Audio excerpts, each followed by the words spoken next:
What is going on, roofing contractors? Welcome to another episode of the Roofer's Den. I am so honored to have my guest here with me today. This is Bryan Keys from Nationwide. There are certain people in this industry that stand out because they do good work. There are also certain people who stand out because they're leaders or maybe because of the production of their company. This is an individual that has been a part of all three facets of that. This is somebody that I look up to. I have seen the way that his team respects him over at Nationwide. I have seen the work that his company does and working with them for the last couple of years. There is so much to be learned from Bryan just on its general level. So with that in mind, I want to introduce you to my guest today, Mr. Bryan Keys. Thank you. Got a big shoes to fill. I'm just overselling to people right now. Well, no. So let's start off with just something really general, Bryan. Okay. I want to talk about your history. Tell me about where you come from. Who is Bryan Keys? Bryan Keys is a suburban boy from Germantown, Wisconsin. How I ended up in Florida, simply put, the kid transferred into my high school. He was from Florida. The family moved up there for work. He was telling me about it, but the main attraction was there was no snow.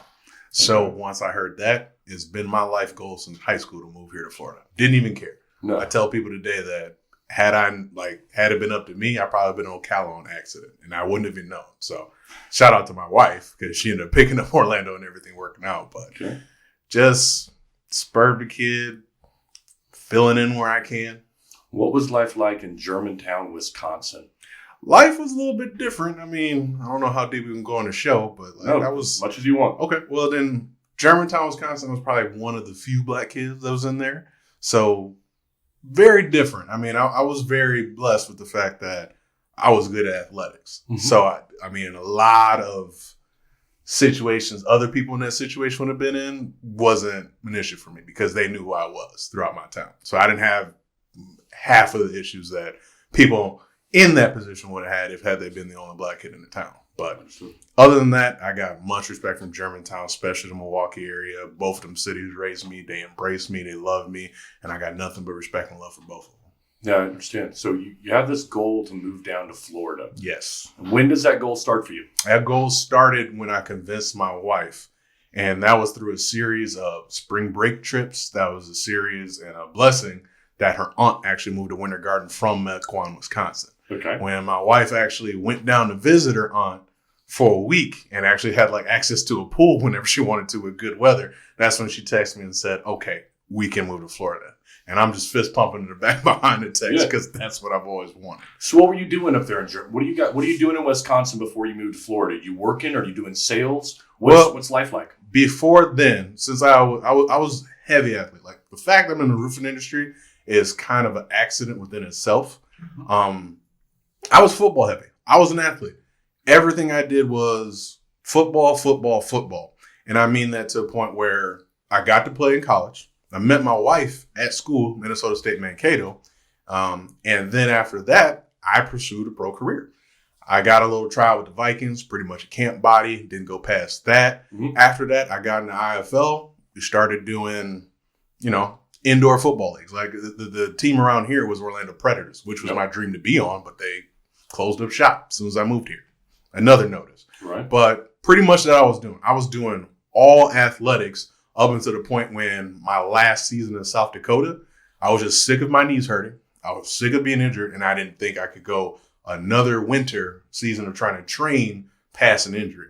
So that's when I had kind of the, excuse me French, nut cutting time where it was like, hey, do you want to keep doing this forever or do you want to figure yourself out? And moved down to Orlando. Wife is here figuring herself out. And I believed in myself enough that I was just going to get it right. Unfortunately, I did. Now, I know a little bit about your story when it comes to getting involved with the roofing industry. There are people who are lifelong roofers. Mm-hmm. They grow up around it. Then they become, an owner of a business. That wasn't you, as we said. Not at all. So how did you get started in the roofing industry? A guy, one of my, I'll call him a follower, when I was going through everything in football and kind of shutting down, I got connected with a guy through Instagram. He told me a friend of his was in roofing and was making pretty good money. And I actually signed up with him. I was actually with the company before Nationwide. I won't say who it is, but I was with the company before Nationwide and I just didn't get any training there. So after I didn't get that, I was kind of sour with the roofing industry because it's like I was ready to get my wall. I just needed somebody to teach me.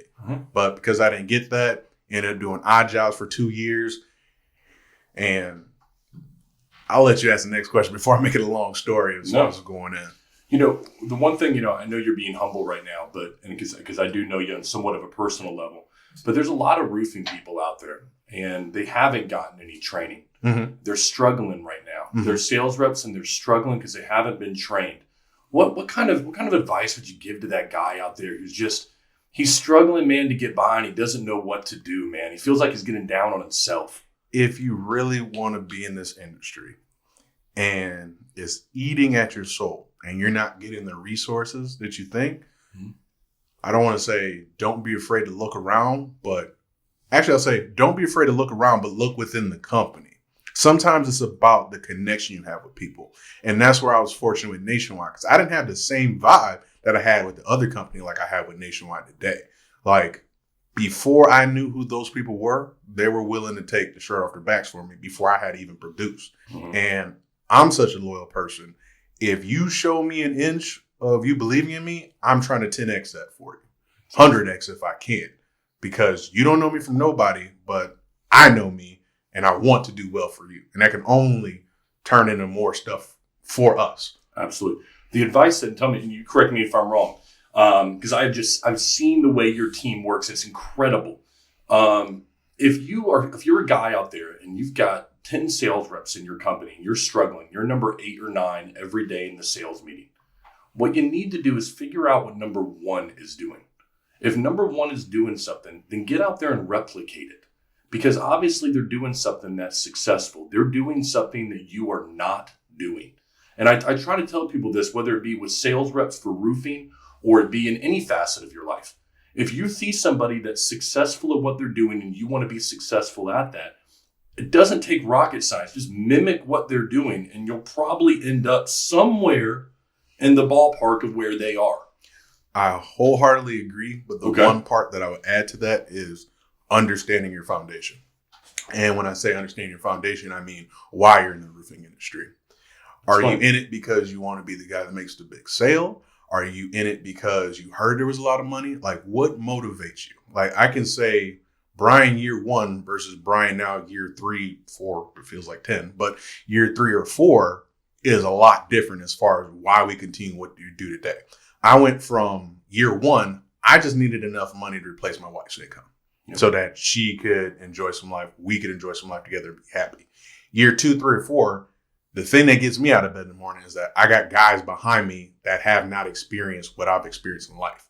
And I'm all about sharing. And I even tell this to my employees, like, it's no fun to get on Instagram and show that I'm on vacation if you can't, one, take it with me or take it for yourself to experience. So when I come back and have a conversation with you, like, oh, how was Key West? How was this? We're talking the same thing. I never want to be in a situation where I'm higher than somebody, all because of what I experienced, knowing that what I'm doing isn't magical. I mean, let's be honest. Roofing at the end of the day is not, it's a difficult business, but it's not rocket science. It's not putting heavy objects into space. Right. It's not putting heavy objects into space. There's a method to this madness that you basically rinse and repeat day in and day out. It's when you think you know better is when you start to hurt yourself. Yeah. Go ahead. I was going to say, when I got in the worst trouble of my life was not understanding what motivated me. And I was motivated by things that shouldn't have motivated me. I was chasing girls. I was chasing bottles. I was chasing a lifestyle that I was after more than just the process. Let's put it that way. And that costed me dearly. It costed me a company in the past. It costed me everything down to a couch, just because I had to try to keep an image up that I was the man, that I was being successful at what I was doing. In the meantime, there was no fulfillment to it whatsoever. I just had to go out and get a sale because I had to keep up with the Joneses per se. And that was the worst feeling ever.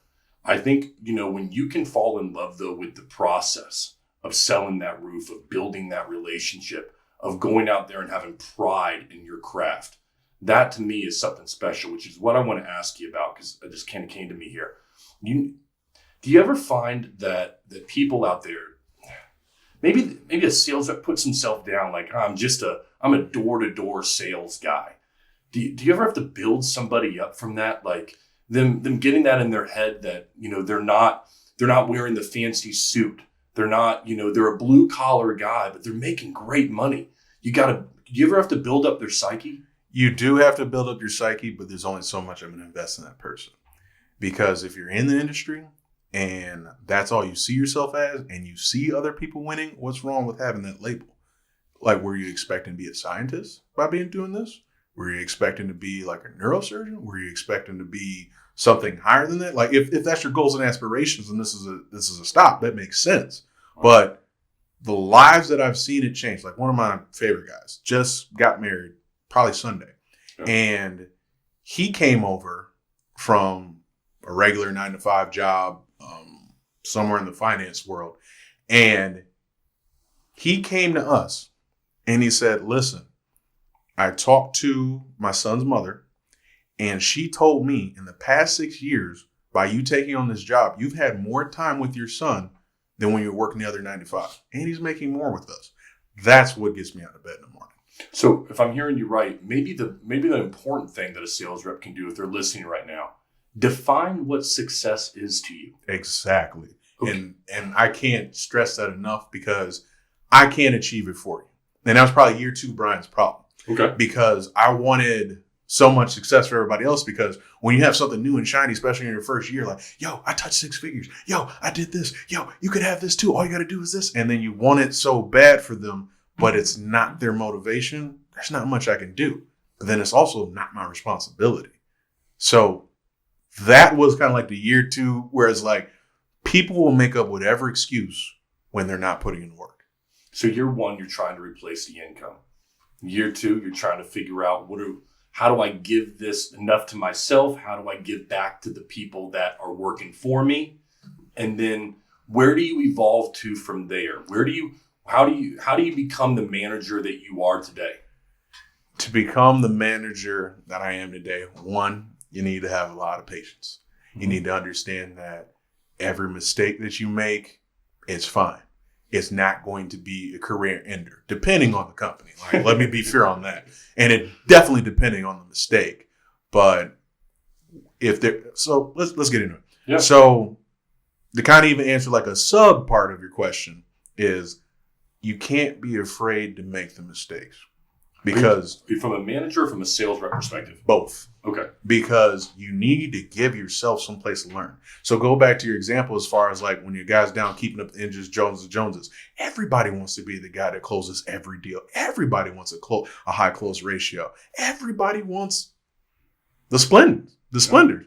Everybody wants that, but not everybody's going to be that. But you can also train your best potential to what it is that you need to be. Like, if my head right now, I don't believe I'm doing anything different than anybody else in the industry, except for knowing my product, knowing my customer, and knowing what the conversation is going to be sit down. Like, I even tell people today, especially when they go on big deals, because people get so down on themselves when they miss on a big deal, when the reality is, like, if you've prepped for it, the result doesn't matter. When I show up on big deals, I'm not here to convince anybody that I'm your guy. Mm-hmm. What I'm going to do is I'm going to lay out the facts, what I can do for you, hopefully receive this information. If you have a question, we can talk about it and I'll answer it. Now, if you don't like any of that information, then I'm not the guy. It is what it is at the end of the day. Mm. If I am the guy and you pick me, I'm going to do everything I can for you. But I'm not for everybody.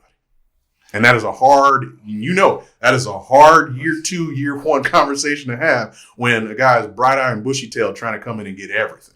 I think that'd be such great advice for a sales rep. Or, if you're new to owning your own roofing company, we've got some clients that are new to the industry. You got to understand, you want to go get those big whales. You want to close every deal you're going to have. You're not going to do that. This is a game of numbers. Mm-hmm. You are going to strike out, but you still have to go back out there and get to bat. Mm-hmm.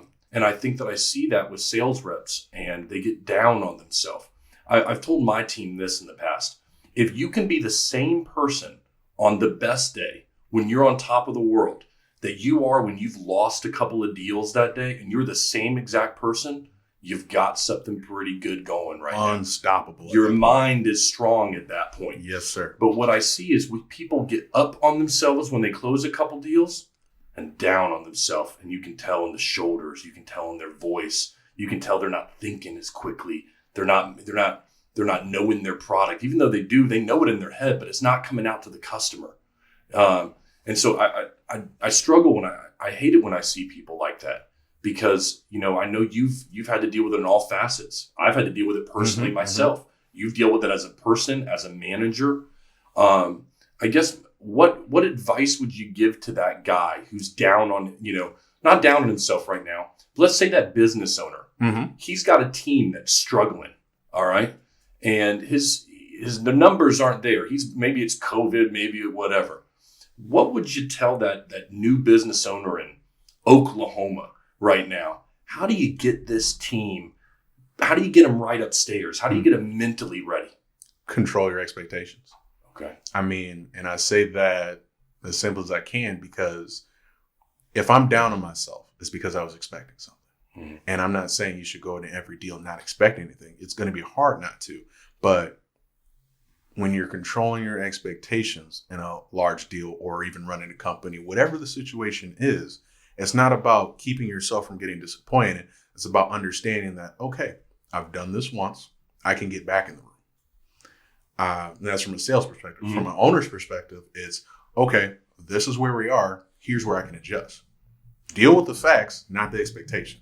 Don't get emotional about it. Deal with the facts. Because if the owner in Oklahoma is having struggles with his guys, maybe it's time to sit down and be like, okay, what is it that you want to get out of this place? I would even say this. I was at a large roofing company where I was I'll say I was a director of sales. My first week of training, I go in and there's another division that's having their team meeting. And there's about 12 sales reps sitting around a table with a big whiteboard up front. And I'm just getting started to kind of see what the vibe is of the company. Like I say, it's week one.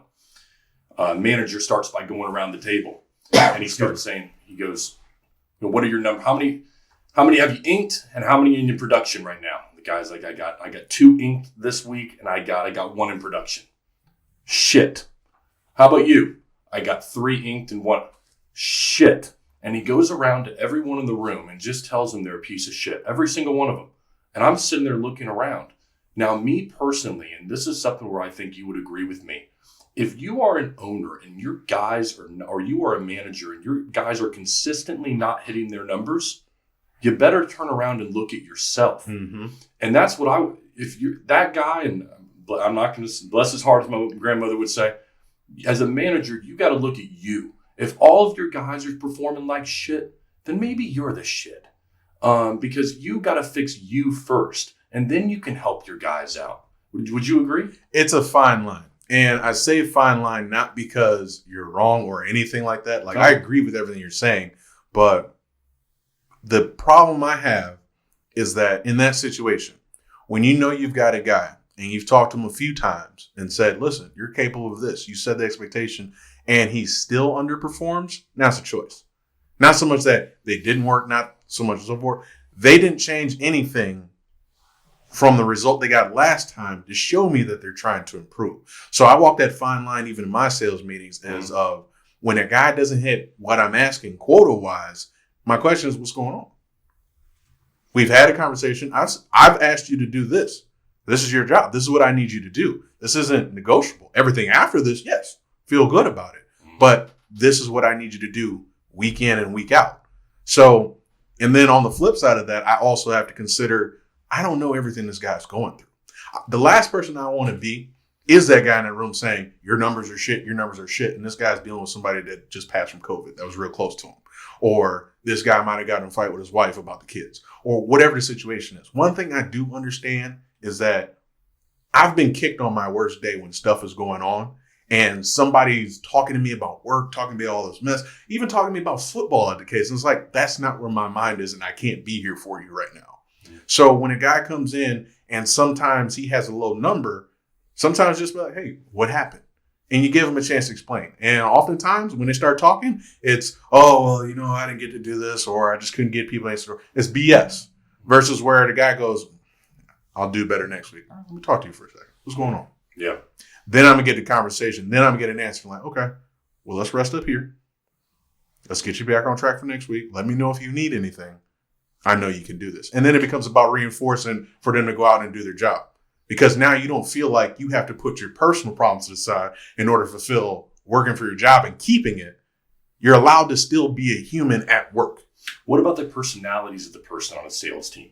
Do you find that there's some people who react better to being in that group and being called out? And there's other people that if you did that to them, they would just be, oh man, Brian's down on me. I don't know what my whole day's ruined. Or do you pay attention to the kind of person that you have on your team? I do pay attention to the type of person. I try to give everybody the same equal issue just so that they know that like there's no favors or nothing special to you. But I have it in the back of my head as far as the guys I know I can and can't call out in front of somebody. But for the most part, for the guy that I can't call out, sometimes I will because somebody in there wants to hold you accountable. And that's where I have the luckiness I'll say blessed. That's where I'm blessed as far as my team is that if you're getting on me, I know there's guys around him that's going to pick him up and get him to where he needs to be. That's great stuff. But that starts with leadership. That starts with you leading that team to be able to do what you do. Because if you don't, and you just get down on somebody and they get down on themselves, well, that ain't helping anybody. You know what I mean? Right. Which leads me to my next question. When it comes to, you've seen so many great salespeople yourself. You've sold so many roofs yourself. Can you teach sales for roofing, or is it something that comes naturally to people? You can teach sales. For roofing? You can teach sales. Okay. Like, not even so. I mean, at the end of the day, when you look at sales, you're basically solving somebody's problem. And even some of the sales techniques that we go through is, okay, when you run it back to the homeowners, hey, if I solve problem X with problem Y and I get result Z, is that good enough for you? And if you're addressing X, Y, and Z for the homeowner, it's a yes. That's all you're doing in sales. Like, even in my job or even in roofing period, we're not really selling anybody anything. They already have the policy. I'm just saying, hey, you got this cool thing in your house is going to help you get your roof taken care of. I'm not taking money on the day of. I'm not selling you a vacuum cleaner that you don't need. And no offense to the vacuum sales people, but at the end of the day, we're not exchanging anything other than like hey, you do a great job, then you'll get paid for it. If not, then you owe me nothing. It's probably one of the best industries as far as when it comes to sales. Here's the challenge that if you're a roofing contractor out there or you're a door-to-door sales guy, here's what I say. You can have all the techniques in the world. Tell me what you think, Brian. You're the expert. I know you've done some door-to-door sales in your life. Yep. You can have closing techniques. You can have assume the close. You can isolate the objection. You can do all this stuff, that Grant Cardone and all the people want you to do. Mm-hmm. But my first thing that I tell my people is they got to like you first. Mm-hmm. Be a good person. Mm-hmm. Be somebody that when they're talking to you, they're like, I'm enjoying talking to this person. Mm-hmm. I think very underrated right now in sales is just being a good guy, doing what you say you're going to do. When the homeowner's talking to you, listen to what they say. If they're talking about some old war story, then listen to the story. Or try to relate to the war story. Yes. Or ask questions on how that made them feel. Be interested. Be invested. And I don't even mean that, and sorry to cut you off. Nope. And I don't mean that in an aspect of like try to one-up them or try to overtake what they're saying. But, and again, obviously don't be fake about it, but be there. Be present. That's it. Be present. Yes. That's the best way I can say is be there, be present. And that's what I model everything after that I do, whether it's a friendship, whether it's a sale, whether it's networking, whether it's meeting somebody new. I'm there to talk to you. Yes, there's going to be a benefit if the sale comes or whatever the relationship grows into, but that's not the primary. Mm-hmm. That's the effect, but the cause is what I'm after. So when I present myself at the door and I go through my entire pitch, I'm getting that part out the way. So you know I'm here, why did I knock on your door, what I'm going to do, so on and so forth. You ask a few questions. Let's try to create some middle ground now. I give my business card. It has like the little NFL alumni logo on it. They ask questions about that. I try not to go too much in detail. Know me as a person before we start talking about that stuff. But let me know about you because we're going in basically a short-term 3 to 6 months relationship in order to get your roof approved. And you got to know who I am. Yep. I mean, the biggest thing that we battle in the roofing industry is the shady contractors, the ones that take the money and run. And when I go to the door, my whole thing is to present, I'm not that guy. I wouldn't be that person outside the roofing industry, so I'm definitely not that person in the roofing industry. And that's what has kind of gotten me the success I have, because I'm trying to put off authenticity. I'm trying to be genuine in everything I do. And I love seeing the end result of, I got you a roof like I said I would, so therefore my word is bond. What about asking questions of the homeowner? I see a lot of sales reps when they're doing sales, okay, where they get out there and they just want to go, like you said, A to Z. They want to go right into the pitch, okay? I always got to date somebody a little bit. You can't just rip their pants off. I mean, you got to like, hey, man, let's date. Let's get to know one another here a little bit. I think, so what do you think about it? Do you think that asking questions, get to know your client, get to know your customer? Yes, they have a roof claim. We know they have damage to the roof. What happened to their roof? How long have they lived there? You know, tell me about, what goes on here. You know what I mean? This is our second home. It's a vacation home. We're not here for 6 months. You got to know this information, especially if you're working in a market where it's seasonal, like your Naples markets or places like that. You're going to want to know that information for the install. Asking questions is something that's so important. Would you agree? I agree. And it's also about the timing of asking the questions. Explain. You don't want, so in my idea, the example that I gave you, after my pitch, I'm not trying to get to know you right then and there, because I've already technically interrupted whatever it was that you were doing. Sure. So when I knock on the door and I'm going through my pitch, I'm saying whatever I need to say. You now know why I'm here. Yeah. You basically have to tell me, yeah, go ahead and do it, or no. And then I work from there. If you say, yes, I get up on the roof, I'm going to do the inspection, come down, so on and so forth, let you know what's going on. We've gotten to that point. Now that's going to tell me everything. Based off of what I said, how I presented the information, they want to find out more about me. Now I can sit down at the table. Now I can walk in the house, see photos. I can learn more about it. And it's I would even say a sales one-on-one, because when you walk in, it's like someone is, oh, you have a grand piano. Did you used to play? Yeah. Can you play me a tune right now? And it's about asking those questions, because now we're starting the relationship. Now this is where the dating process started. You basically, today's words, you swipe right on me. Yeah. By letting me in the house. You swipe right on me by letting me in the house. So now it's like, okay, what else do you got from here? And it's about saying the right thing, but also, like I said, this is a perfect time for being genuine and having that authenticity of, hey, what did you do in your past life? Like one of my favorite clients, shout out to them out in Apaka. They're called 3 Odd Guys Brewing.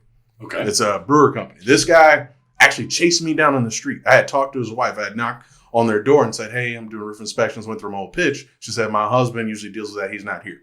I move on. I come out in the middle of the street. This guy chases me down. Hey, you're the roofing guy, right? I'm like, yeah, what can I do for you? He's like, I need this. I'm going there. He's already in the process. So in the midst of me walking back to his house, he's telling me like, yeah, I used to be a motorcycle cop. Yeah, I used to do this. I'm working at this construction homes. I could probably use you on this, thinking like it's going to be great. And he's offering information. And then he tells me, it's like, yeah, in the meantime, I have like this brewery going on. And he shows me the equipment. He gives me a sample. Now, by this time, I'm done by the end of the day. And for disclosure, this podcast I only have one. But either way, like we're having a good time. He's talking to me. He's giving me information. And now I'm able to ask questions. At this point, we both forgot that I'm here for the roof. He's already signed my agreement. Now we're just hanging out being buds at this point. Yep. And now I still talk to him today. Yep. And we keep that relationship and connection go so that if he remembers somebody, that's how I'm going to come up in the next conversation. See, relationships, in my opinion, are everything, and they're more important now in the roofing industry than ever. I'm going to tell you why from a practical standpoint, in my opinion. It's AOB law that changed. Okay, without having that AOB law anymore, here's what I'm seeing. You got to build that relationship with a customer. There are times where there could be gaps in production. Right now, roofing contractors across the U.S. are dealing with maybe a 4 to 6 week gap in trying to get shingle. You better lock that customer up, not with, great price, but with customer service and relationships, folks. Relationships are going to keep people attached to you. It's not going to be some slick sales technique or anything like that. That's one of the things that I appreciate about working with Nationwide like I have for so long. There's nothing slick about what you guys do. What you guys do is you build relationships. You're not trying to reinvent the wheel. You just give the customer great customer service and a great roof. It's not putting heavy objects into space here. Would you agree? I agree. It's as simple for us. And my first question would be, why aren't you building that relationship? Like, Lazy. I didn't feel a jump or anything weird from AOB law to now what we have to do.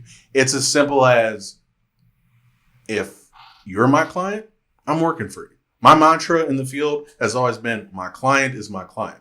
There's been situations where I've stumbled through an entire pitch and they've said yes. There's been pitches where I've done flawlessly and they've said no. And I've been confused on both fronts. So that's when I had to come to the realization of, my client is my client. So when I have my client, you've made it, and the same thing that I felt for Nationwide is, because you've chosen to invest in me, I'm going to 10x that for you. I'm going to give you so much value. There's going to be no way you can't sing my praises at the end of the day. Mm-hmm. So that's what I love about this industry, and what I've learned from Nationwide is, it's always been customer service. If it's going to be a 3 to 6 month process anyway, and they want to add some more time in it, yeah, let's get to know each other. We're going to be in this for a minute. I'm going to get you a result, but we're going to be in this for a minute. So roofing contractors, if you're struggling right now, think about this from what Bryan is saying. Stop worrying about what your customer can do for you. Stop thinking about, well, I'm just going to get this claim. I'm going to put this roof on. I'm going to make my money and move on. That is a fool's game. All right. You've got to build a relationship with the customer, which is going to lead me to my next question for you. Because if you don't build a relationship with the customer in today's world, as we deal with uncertainty, you're not going to be able to get the referrals. You're not going to be able to get more business from that individual. And that's how you build your pipeline. Mm-hmm. All right. So what Nationwide figured out a long time ago in working with them is that, hey, if we give excellent customer service, if we knock it out of the park, then you know what? These people are going to love us, and it's going to make our job a lot easier, because they're going to tell us to the neighbor about us and everybody else, which is going to open the door to this and open the door to that. But it starts with giving great customer service to lead to those referrals, right? Mm-hmm.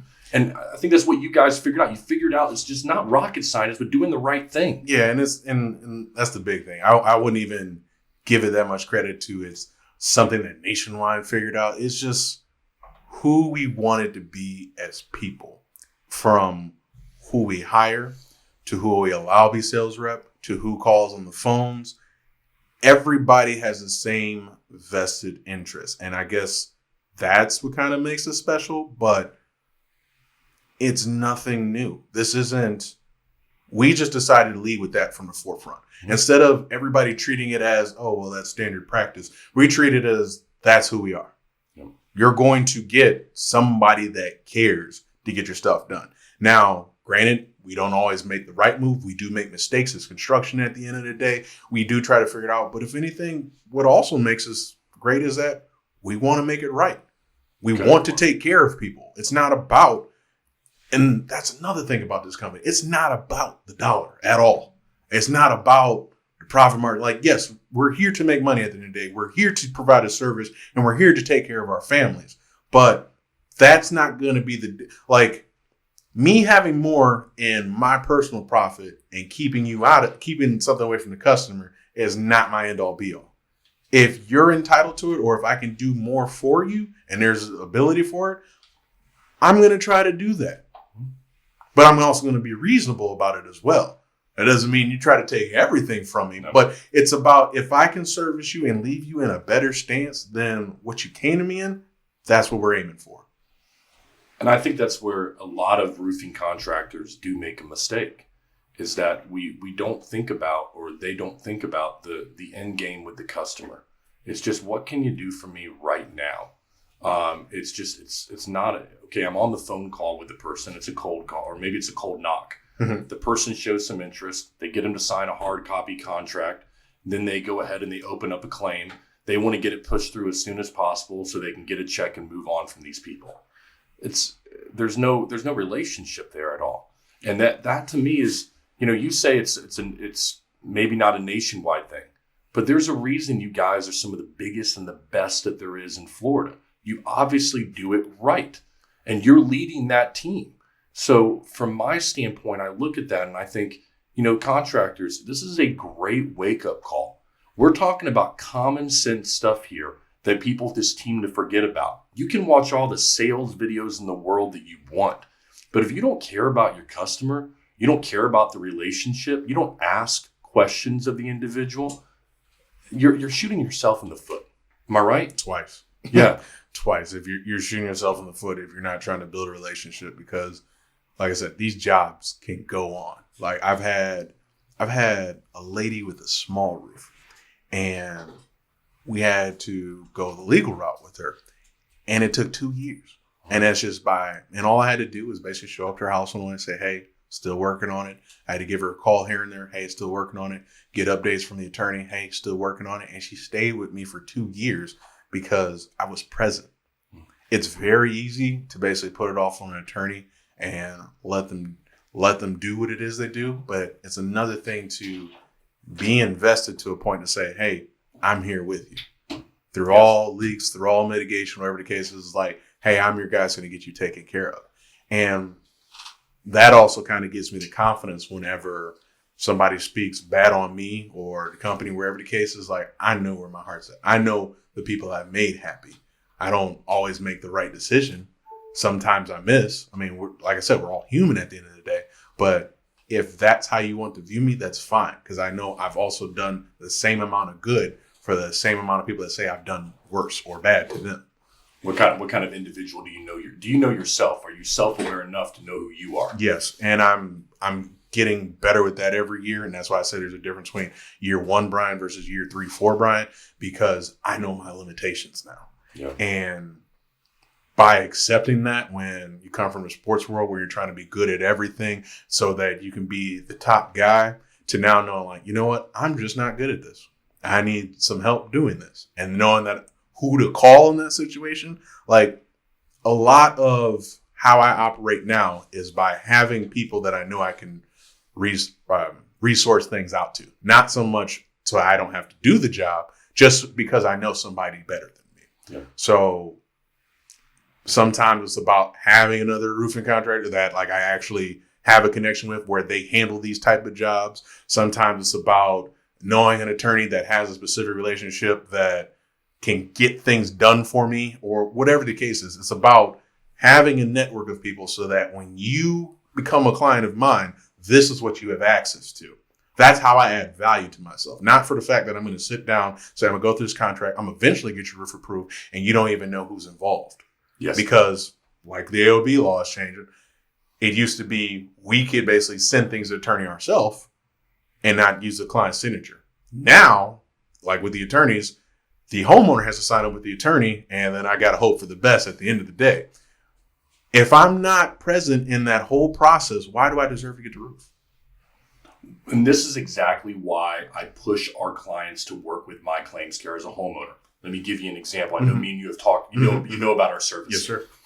The reason people work with my claims care is because we get involved in the beginning and because we introduce ourselves as that contractor. So when I call that homeowner to welcome them to the team, I'm welcoming them as a nationwide member. I'm welcome to the nationwide team. Thanks for opening your claim with Bryan. Okay. We appreciate your business. We're calling because we're part of them. Mm-hmm. All right. And then what happens is that roof gets built quickly. And if we have to go to an attorney with claims care, then we've already built that relationship to where we can introduce the attorney. And now we can take it the legal route for the homeowner. But as you said, if we have not built that relationship on the front end right there, God forbid we get a denial or an approval for a repair only, and we try to pass that off to an attorney at that point, they're going to tell us to get lost. Exactly. You must build the relationship with your client in the beginning for what could happen, especially with tile roofs right now. I mean, it's going to be denied. You got to build that relationship at the beginning. Wouldn't you agree? I definitely agree. I mean, I have no more to say on the subject because it's just that plain and simple. So that's what I think. So let me ask. I want to kind of end with this right here. You, Bryan, you've got a great team behind you, and I know you will give credit to your team. I know you've got a great company. Okay, but I want to know this. If I'm a customer or I'm a homeowner out there and I'm watching this, I'm thinking, what is Nationwide? Why is Nationwide the company I should go with? Why should someone choose Bryan Keys over the next contractor? someone should choose Bryan Keys and or Nationwide, not because I'm better than somebody else, but because you believe I'm the person to get the job done. I only want to work with people who want to work with me. I've even got out of the habit of, and it wasn't so much like this is what something I was actively doing, but other contractors industry, they talk about who's good and who's bad and bash into this. I'm like how you said before, I'm so self-aware is I don't need to compete with anybody. I want to work for who's going to allow me to work for them. And if you happen to trust me at that point and I'm that person for you, then like I said, time to 10X it. If I'm not that person, that's okay. Find who's comfortable for you. Just because you don't choose me doesn't change what's happening to your home. It doesn't change the fact that a storm came through here. It doesn't change the fact that your insurance company needs to be put on notice about this. It doesn't change the fact that you have a policy in there that says you should be having a roof or that they would cover these losses. And I'm not trying to talk policy or anything, but it doesn't change that at all. So whether it's Nationwide, whether it's company A, B, C, whatever the case is, you still have a problem that needs to be taken care of. If you believe I'm the best person for that, good. Let's get off to a good start. Let's get it taken care of. If there's somebody else that you believe that can get the job done that you believe, good. Go ahead and start the process. You still need the problem solved. Yes. I'm going to say this in closing, that there are a couple things that separate roofing companies from the rest, okay? And one of them is how they handle issues that come up, problems that come around. Because listen, it's a construction site. You're taking off a third of somebody's house. If you don't believe that something can go wrong, you're out of your mind. There are always going to be things that pop up throughout the year, throughout the production of a roof. Working with a company, though, that will go out there and make sure they fix whatever issues that there are is so vitally important. And I want to just end with that, Bryan, just talking about the care that you guys at Nationwide put in. If something does go wrong, are you guys just going to split and just say, well, sorry, we got your insurance money, now we're out of here? What kind of service do you guys give on the back end to really separate yourself? Our tagline for the company is people over profit. I want it, people over profit. Our tagline on the company is people over profit. I love that, man. And we believe that's selling it short. It's our essence. It's our foundation. And I'll just give a little bit of a story. I'll say we've spent probably 2018, we spent a ton of money just going back and fixing things because we were kind of unfamiliar with the rainy season. And the amount of people we took care of is one of those things that it's going to go unsung. Like it's going to be one of those things where you as a customer are not going to know that's what we did, but it strengthens the integrity of the company because now when you come to Nationwide, because we made that sacrifice, you know that if something goes wrong, I've seen them make bigger commitments. I've seen them take bigger steps to fix things. So this problem I'm having is very small, but I understand to a homeowner when it's happening in their home, it's the biggest thing. It's their investment. And we understand it as well. We know that that's your investment and that you want basically the fastest service to rectify whatever's wrong. But there's no question that it's going to get done. Like one more story since we're on the subject. So I had this client that got passed off to me and they were basically upset with Nationwide.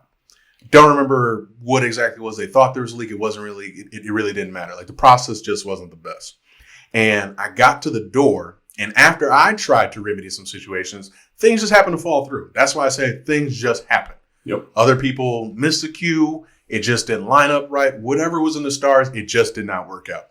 And the homeowner looks at me and they say, listen, I have a fully typed out review. I just sent it to you. You can read through it. And it's basically saying how Nationwide is horrible. Nationwide is this. Nationwide, you should never work with them again. Blah, blah, blah. They did all this. I looked him dead in his face and I said, listen, sir, your process has not been anything stellar. I understand that. But right now, if you want to post that review, if I was in your situation, I would do that because you know what? You've earned that right. This has not been our best showing.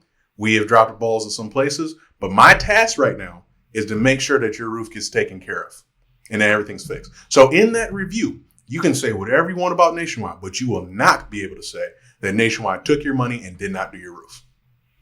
See, that's accountability right there.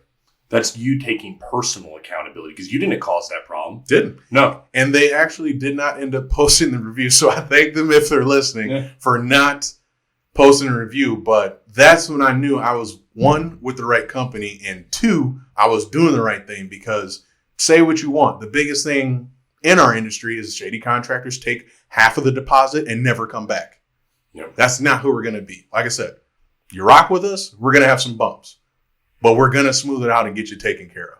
So there may be some shady contractors out there, but Nationwide, Bryan Keys, his entire team are not one of them. These are some of the best people in the industry doing some of the best production and customer service that there is around. You won't find better people. And as we've said in this podcast, you just got to work with good people, have good character, build relationships. And I'm very proud to have a relationship with this guy, to watch what him and that company of Nationwide are going to be able to do in the years to come, not only in Florida, but I got a feeling you're going to be seeing them in a lot of other places, okay? And I look forward to seeing that happen. I appreciate you coming by, Bryan, and meeting with me here. This is a Roofer's Den. Any last words, Bryan? Nope, just other than, Pat, thanks for the opportunity. If you're listening, no, I don't want to give out my personal phone number. I don't want to give out my number. Well, can you please give out Nationwide's number so anybody watching who's considering working with Nationwide, considering a roofer, please, who do they need to call and who should they ask for? You know what? I'll actually be fair because thinking about it, this is what's really important is the fact that other guys get an opportunity. Yeah. So I would say if you want to work with us or if you want to learn more about us and basically call a professional today, our number is 407-773-1323. If all we need is your name, your address, contact number, and your insurance company. We'll come out, we'll do free inspections. Either you qualify or you don't. And that's another thing I want to hit on. Hit it. As far as like when it comes to quality of inspections, we're definitely not those type of people that we find a couple of hits and we try to push it through. It's more or less like this has to be worth your time. If we're going to invest in 3 to 6 months, it's not going to be hairline damage. It's going to be, okay, we actually feel it's there. So if a denial comes back, we're strapped and ready to go as far as getting this overturned. So specifically with contractors, the shady ones, if anything, we're not the type of people to just throw something against the wall and sticks. Our guys are trained in no damage. They know it like the back of their hand. Don't ask me what the back of my hand is. I'm not ready for that right now. But anyway, we know it like the back of our hand, and we want to get people taken care of. So we have more than enough project managers. We have more than enough salespeople. We have more than enough technicians to get you taken care of. 407-773-1323. Name, phone number, address, insurance company. I really appreciate it. Thanks for joining us for another episode of the Roofer's Den. Thank you, Bryan, and thank you, Nationwide. Thanks, no problem. Thank you, Pat.